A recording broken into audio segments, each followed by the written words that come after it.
Hello, in this video we'll be discussing logic, focusing on Boolean logic and logic gates as they are important fundamentals for understanding electronics. So what exactly is logic? What does it mean? Well, it's the general study of deductively valid inferences and logical truth. The origin of the term is actually ancient Greek, and it could mean a couple of different things, but it was used for philosophical discourse when it came to rationalism and reasoning.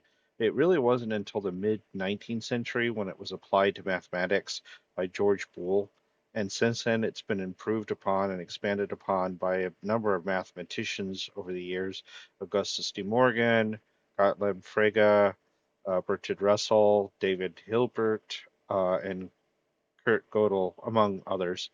Some examples of logical statements are: if A is true and B is equal to A, then B must also be true. If A or B is true, then Y must be true. If A and B are true, then Y must be true. Um, we often implementation of this or logic gates, which are basically the hardware implementation of Boolean logic. There's 8 types of logic gates. That's buffer, not, often called invert, and or XOR, NAND, NOR, and XNOR. Logic gates can be implemented in a number of different ways. You've got resistor to transistor, transistor to transistor, N-channel MOSFETs, P-channel MOSFETs, and combined MOSFETs, among many other options. TTL and CMOS will probably be the ones that we discuss the most. Keep in mind that logic is necessary for how computers work, as in essence, they take in inputs, they apply logic to them, and then they output the result. You don't need to worry about philosophical logic, although it can be intertwined with mathematical logic. All right, since we just mentioned Boolean logic and how it was essentially invented by George Boole in the mid 19th century, it simply means something can only be one of two values, such as off and on, 0 and 1, low and high, etc. It's often a mixture of various logic gates too, so A and B, or B and C, or not A and not B are true, something like that. There's also systems that aren't Boolean, but often work alongside Boolean. So you've got like analog or continuous, which is a range of continuous values, arithmetic, which is just mathematical operations. Fuzzy logic has values between 0 and 1 as degrees of truth. And then you've got probabilistic, which is the possibility of something being true. So let's talk about the concept of sequential logic versus combinational logic. Combinational logic simply takes in inputs, processes them, and produces outputs. Examples are like adders, multiplexers, demultiplexers, encoders, decoders, and comparators. Sequential logic also takes in inputs, but it also takes in the past history or stored values, processes them, and produces outputs, usually associated with some kind of clock signal so that all the changes are synced up. Examples are counters, shift registers, memory, flip-flops, latches, and so on. All right, here we have a truth table, and it's just a table that shows every possible input combination of a logic function and the resulting output. It can be something incredibly simple, which could be a single line for a buffer or NOT gate, or incredibly complex if you have a function that has a large number of different gates. It can also be the beginning or end of a function, as you might first write up a table to determine what you actually need in terms of, logic gates and such for the function, or you might simply observe inputs and outputs from a function and then write a truth table to determine what's actually going on. Now, a truth table complexity can be expressed as 2 to the power of the number of inputs.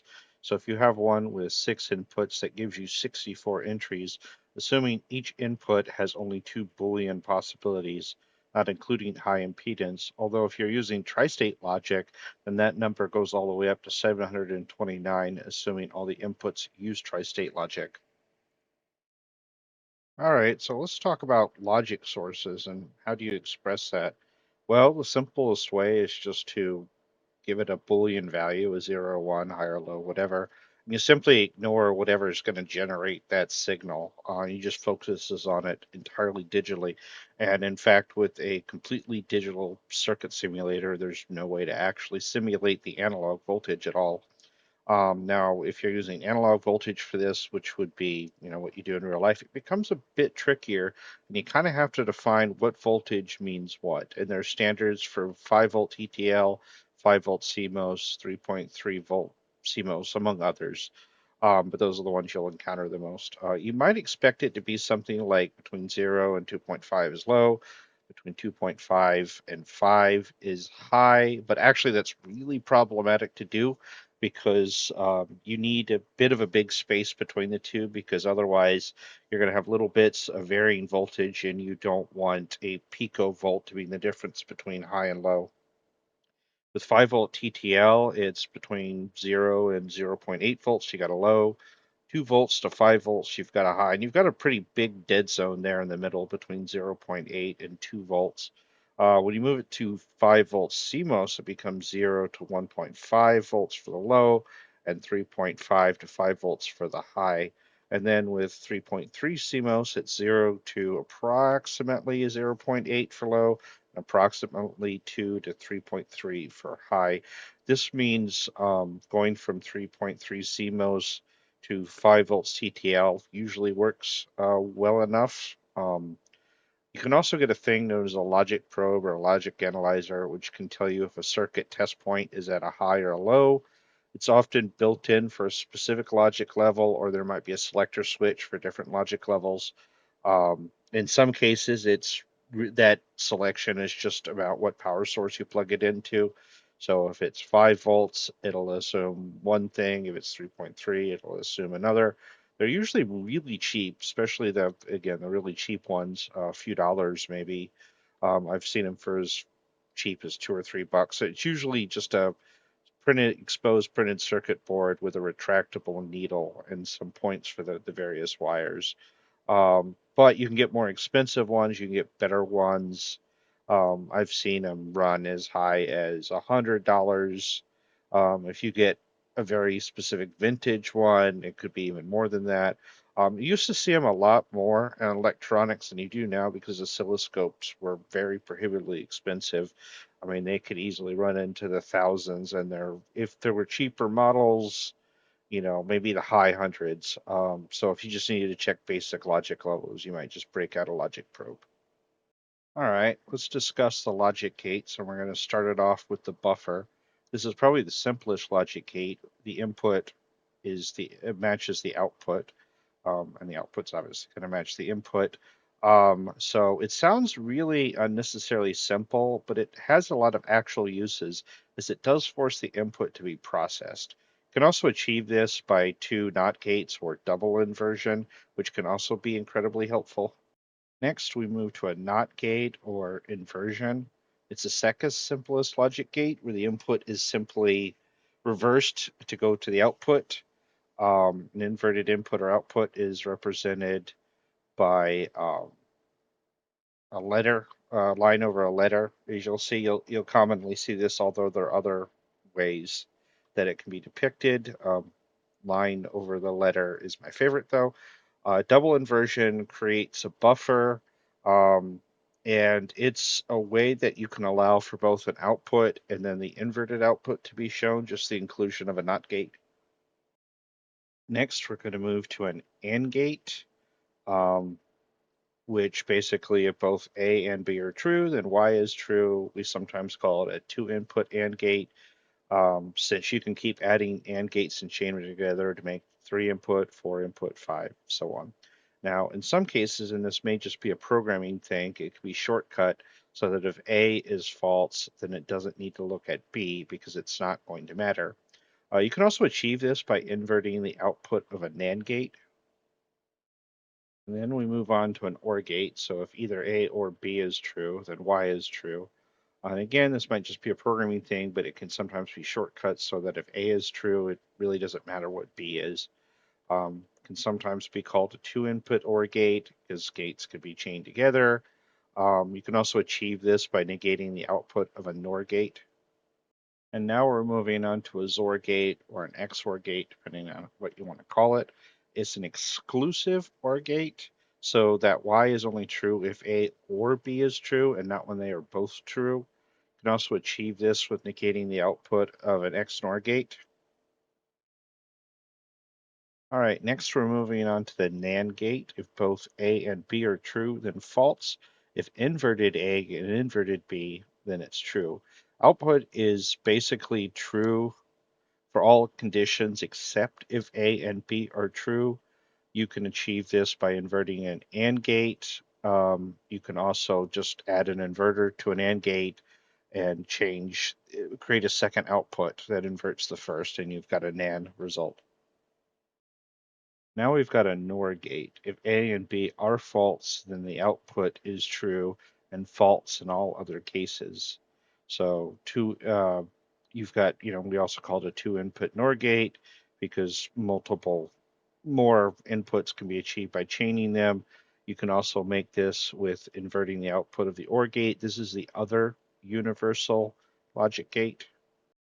And now we have the XNOR gate, which if A and B are true or both are false, then the output is true. It's an exclusive not OR gate. You can also be made by inverting the output of the XOR gate. All right, so how are logic gates implemented? Keep in mind those logic gate symbols are just that, schematic symbols, and they aren't actually describing the actual components used in an implementation. Those components could be resistors, diodes, capacitors, transistors, MOSFETs, ICs. I guess technically ICs would be made of smaller parts, and of course other components. Different implementations might be TTL, RTL, DPL, PMOS, NMOS, CMOS, and there's plenty of others. Transistors were expensive in the beginning, so RTL, DTL, and others, they just tried to cut down the number of transistors they would use for a logic gate. Nowadays, transistors are pretty much inexpensive, so TTL and CMOS tend to be the most common, although there are a number of others that are just slightly less common. Older implementations are still great for educational purposes, so breaking out resistors and transistors for RTL or diode to transistor logic, still great for those things. Logic gate ICs are popular, but as I said, keep in mind they're still using the basic components that we described. Okay, let's take a look at every circuit and what options we actually have. All right, well, we have 1, 2, 3, 4, 5, 6, 7. The only gate here we're missing is buffer, and for some reason it does not have it here, but that's beside the point. So we've got our AND gate, we've got our OR gate, we've got our inverter. I'm going to put that down here. We've got our NAND gate, we've got our NOR gate, we've got our XOR gate, and we've got our XNOR gate here. You'll see here rounded top, flat bottom for and. We put a little hollow dot at the end for NAND. And these symbols here. Okay, so curved bottom, curved top, or gate with a little dot on the top that makes it a NOR gate. Now for the exclusive gates, it's another curve below the bottom curve for the XOR gate, and then the XNOR gate is just a dot on the top, and the inversion or not is just a triangle with a dot on the top. If there was a buffer, it would just be a triangle, but again, it's not here. For logic sources, we have one for setting 0, 1. We have a clock one, which also has a frequency. So looking at the logic source here, there's nothing really to set in every circuit. For the clock, you can set a period, width, and decay.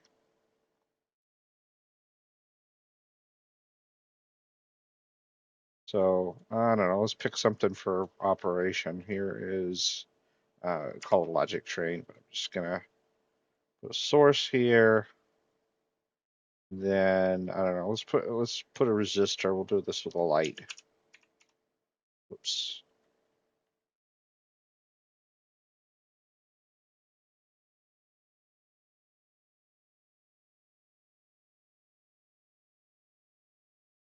Actually, you know what? Even better if I'm going to show this. I have something already picked out that I borrowed. Interactive truth table. There we go. I don't remember who the original um, maker of this was, or if I built this from a source somewhere else. But it shows all the gates. We got not, and, NAND, or, NOR, XOR, XNOR, and let's see. So, all right. So neither input on. We've got not. We've got NAND. We've got NOR, and we've got XNOR gates. So ignore the stuff up there. I don't really care about. Don't care about that. All right. If we turn on one input, which this first input is the only thing connected to the NOT gate. So if we turn it on, the opposite of that is off, and we don't have the AND conditionals anymore, and we don't have the XNOR conditions, but we do have OR, and or we have NAND and we have OR, and we also have XOR. Turn on the other as well. You know, we've got AND now. Um, we've got OR because at least one of them is true, and we've got also XNOR. Turn off the first one. We've got not, or we've got on. We got false for and. We've got true for NAND. We've got true for OR. We have false for NOR. We have true for XOR, and we've got false for XNOR. Okay, we're now in false stead. We've got our not. Whoops, do that. We've got our not. We've got our and, or not and. We've got our and gate. We've got our or. We've got our not or. We've got our XOR or XOR. We've got our XNOR gates. We still don't have a buffer, but let's look at, actually, we have some other options here we can look at implementations real quick. So let's start with, I don't know, resistor to transistor logic here. Let's look at how a gate here would work. Yeah, pretty much. We're using a transistor in the middle, and we're using two resistors.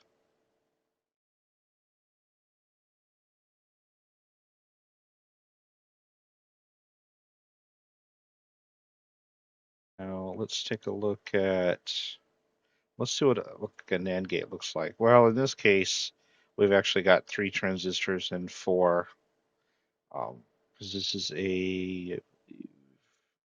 okay. It's still a NAND gate,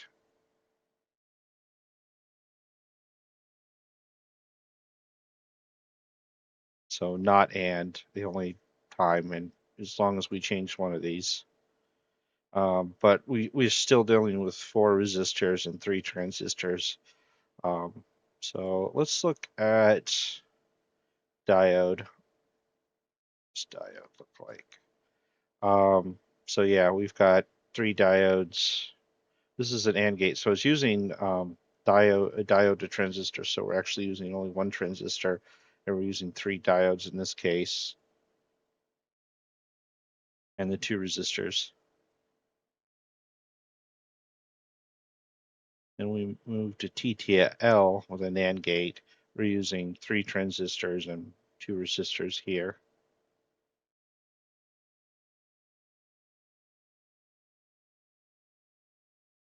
So TTL is going to be packed full of transistors.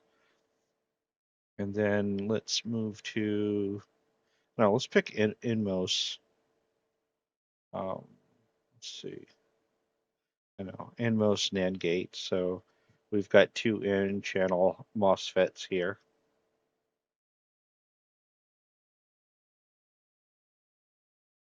And then CMOS, so something closer to what we often use in real life. So